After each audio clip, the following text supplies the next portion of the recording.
Tapi kemudian itu berubah dengan datangnya Scaloni, pelatih yang sudah dikenal dan tahu betul bagaimana untuk bisa mengoptimalkan Leo Messi, dan semuanya on board, semuanya langsung bisa mengimplementasikan apa yang diinginkan oleh Scaloni dan membuat Leo Messi kembali menjadi focal point ya bagi tim Argentina, dan outcome-nya adalah title demi title, dan dalam kondisi yang begitu sukses bagi Argentina, Messi dan para pemain lainnya. Ini kesempatan yang luar biasa untuk kembali mempertahankan gelar. Tak mudah, tapi punya potensi yang luar biasa besar. Oke, kita akan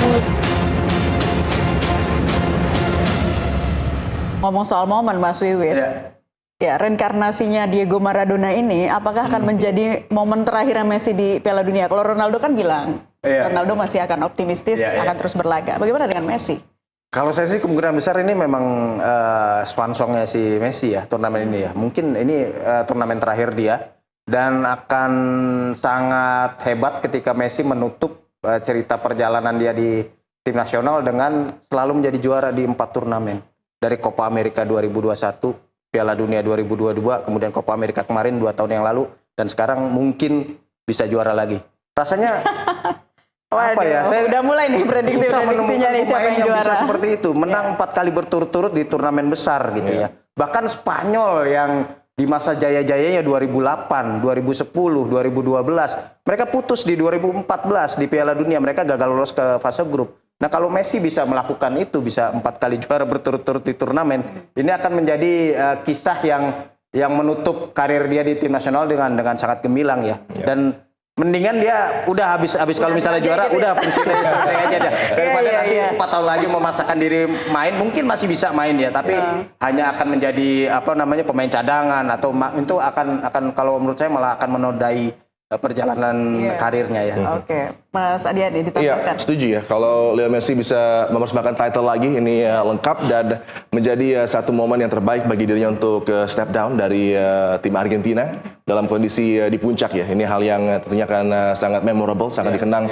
oleh para pecinta sepak bola Argentina, dan mungkin akan hampir selevel lagi nih dengan Diego Armando Maradona. Tapi tentunya Messi punya kesempatan yang luar biasa. Ini kita melihat bagaimana kalau kita melihat ulang ke 2018, dia hampir pensiun dan meninggalkan Argentina untuk selamanya. Dengan kondisi tim yang jauh dari ideal, dengan mereka terus struggle di ajang-ajang seperti di Copa America dan juga di World Cup, tapi kemudian dari Tapia dan ke bawah ada satu harmonisasi. Bahkan fans sudah disinterested juga dengan tim Tango karena terus tampil mengecewakan ya terutama di ajang Piala Dunia. Tapi kemudian itu berubah dengan datangnya Scaloni, pelatih yang sudah dikenal dan tahu betul bagaimana untuk bisa mengoptimalkan Leo Messi, dan semuanya on board, semuanya langsung bisa mengimplementasikan apa yang diinginkan oleh Scaloni dan membuat Leo Messi kembali menjadi focal point ya bagi tim Argentina, dan outcome-nya adalah title demi title, dan dalam kondisi yang begitu sukses bagi Argentina, Messi dan para pemain lainnya. Ini kesempatan yang luar biasa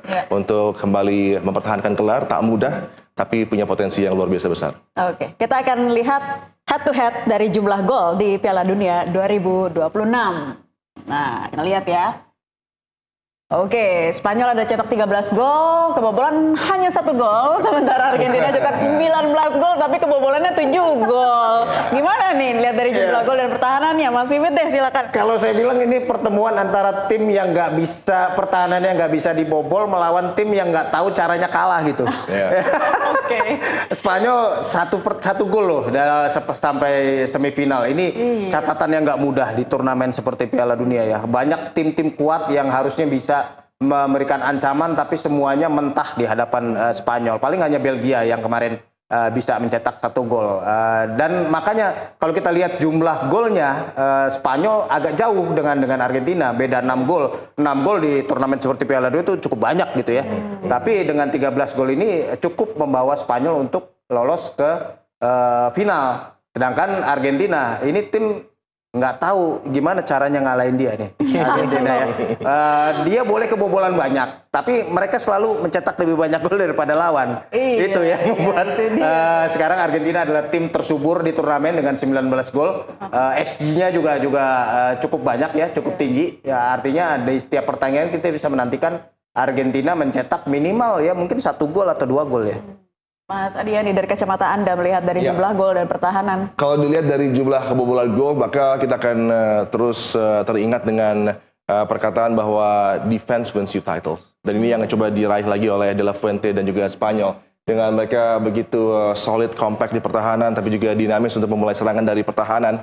Ini adalah bukti bahwa kunci di zona pertahanan itu akan lagi dikembangkan dengan penampilan tadi ya, para pemain yang nyaman dengan kendali bola dan juga melakukan attacking dari zona pertahanan. Pedro Porro, Cucurella, kemudian juga Kubarsi dan Aymeric Laporte, dan bagaimana mereka punya penjaga gawang yang luar biasa dalam diri Unai Simon, tapi juga mereka punya outlet berbahaya, Lamine Yamal sebagai focal point di flank yang akan terus mengancam, dan kalau dia berkombinasi dengan Oyarzabal dengan baik, maka akan ada kendala besar di zona pertahanan dari Argentina, dan coba untuk mencetak tentunya overload di area sentral. Ini yang akan diutamakan juga oleh Spanyol. Oleh karenanya, Oyarzabal akan tampil juga deep ke lapangan tengah untuk menciptakan situasi 3 lawan 2 di lapangan tengah dari Argentina. Ini akan coba terus dioptimalkan. Tapi kembali, kalau kita melihat ke lawannya Argentina, dengan 19 gol, dengan 8 goal scorers berbeda, ini adalah tim yang nyaman di setiap kondisi, tertekan, walaupun tertinggal, tak pernah menyerah juga, fighting spirit luar biasa. Kalau ini tahu betul siapa-siapa yang bisa dimainkan off the bench yang akan memberikan impact yang signifikan pun juga adalah Fuente. Tapi tentunya dari kebobolan 7 gol ini banyak hal-hal yang tentunya akan diperhatikan oleh Scaloni untuk diperbaiki, karena celah itu begitu nyata, celah itu ada di zona pertahanan, dan ini bisa dieksploitasi oleh tim sekelas Spanyol. Nah, lo bisa dieksploitasi ya tuh. Mas Wiwit, bagaimana Anda menanggapi pernyataan bahwa final seringkali dimenangkan bukan oleh tim yang paling hebat, tetapi yang paling sedikit membuat kesalahan? Iya, saya setuju sih ya, karena final itu partai yang sangat krusial gitu ya, sebaiknya nggak boleh ada kesalahan.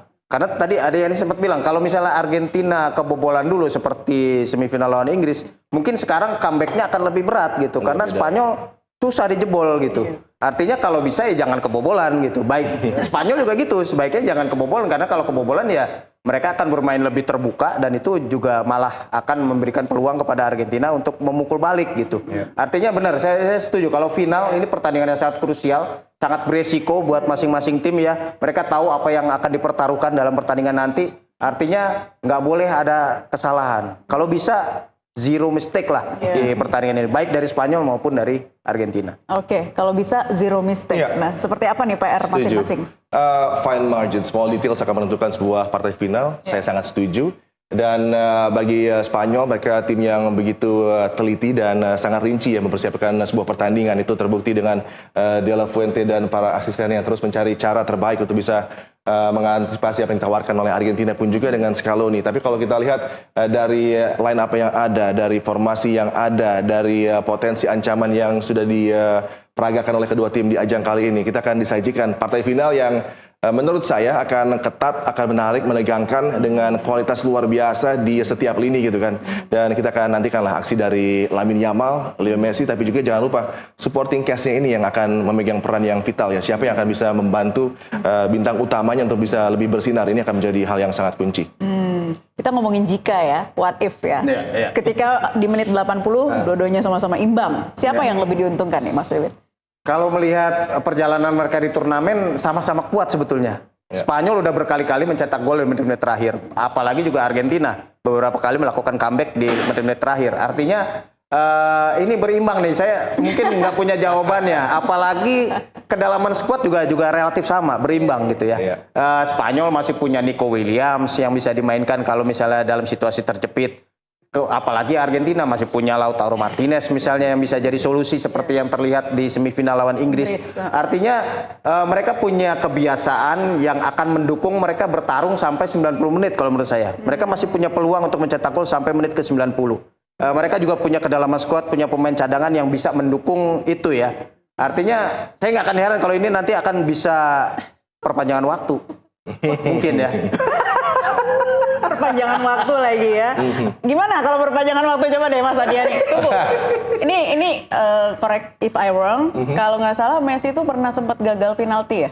Iya, dan bukan sekali saja di ajang kali ini gitu kan. Jadi Leo Messi mungkin kalau ada penalti lagi tetap dia yang akan mengambil ya. Karena ini adalah pemain yang tentunya tidak peduli dengan adanya miss penalty, tidak peduli dengan pressure, dia akan terus siap untuk Argentina menjadi penalty taker. Tapi juga kita akan melihat bagaimana tadi dikatakan kalau di penghujung masih berimbang, dua-duanya sama. Off the bench punya kualitas. Kalau Lautaro Martinez yang tampil sebagai pemain yang diandalkan dari bangku cadangan akan bisa merubah situasi. Nico Gonzalez, kita bicara tentang pemain yang begitu redup di musim kali ini, tapi kemudian untuk Argentina di laga kemarin bertemu dengan Inggris, dia memberikan satu atraksi yang luar biasa dari bangku cadangan, kemudian sangat positif menjadi extra player mengancam pertahanan dari Inggris. Ini juga bisa menjadi satu solusi kalau ada deadlock, tapi Spanyol punya satu pemain istimewa, Mikel Merino. Ini adalah big game player dalam situasi kunci, dalam situasi terhimpit, kerap kali mengeluarkan Spanyol dari kondisi sulit. Jadi memang kedua tim punya kartu as masing-masing ya di momen-momen